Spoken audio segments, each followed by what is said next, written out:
Hello and welcome to Walker Firearms. Today we have a review of the Savage Model 64F. Now there isn't much history behind this rifle, so let's just get to the specs and the disassembly.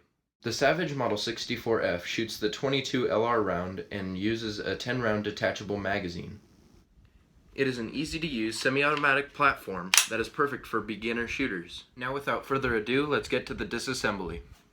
Now out of an interest of time, I've already removed the two screws holding the stock to the receiver.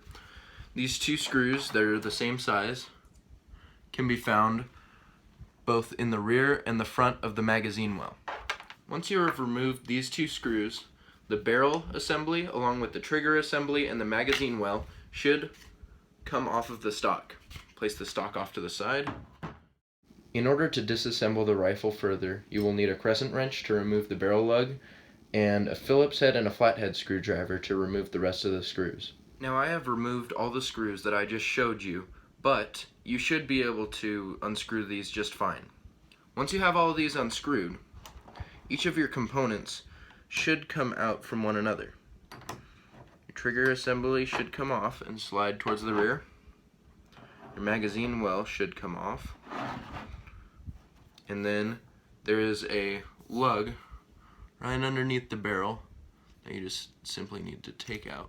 Alright, once you're sure that there are no more screws remaining and there's nothing on the rifle, you can slide out the barrel from the receiver, and then you can take out your bolt by pushing forward and then removing it, and then your bolt should come out of the rifle.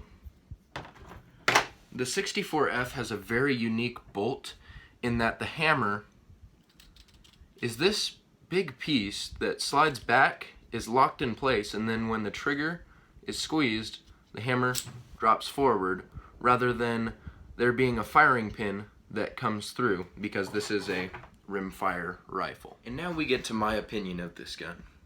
Now, this was my first firearm. I received this when I was 10 years old, and I got it in the way that you see it here.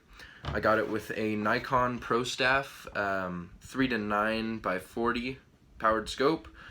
The scope is really worth more than the gun, but it is a very nice scope and really a really nice gun.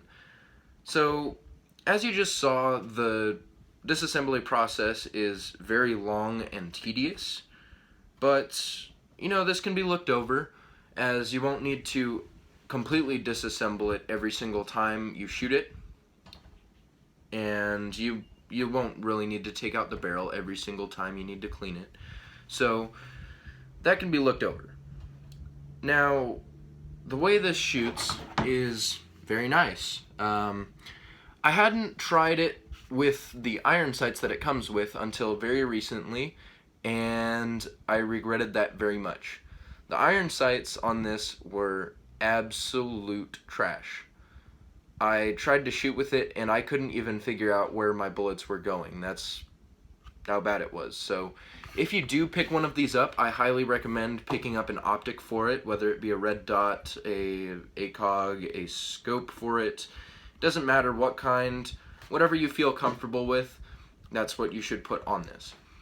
Now, I was trained on this rifle, so I know really the ins and outs of it really well, but someone could learn this very quickly, and I was not an exception to that. I learned how to use this rifle very, very quickly.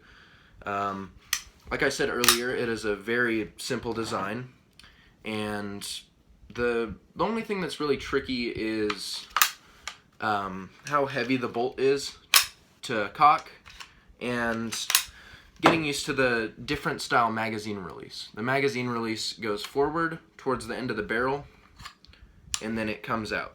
So nothing really too extreme that brings down the rifle, but overall I think this is a very good rifle, and I would recommend it for any beginner shooter or even an experienced shooter who is just looking for a .22 or something different besides a Ruger 10/22 or any other super popular .22s out there. This has been my review of the Savage Model 64F. Thank you for watching, and subscribe for more from Walker Firearms.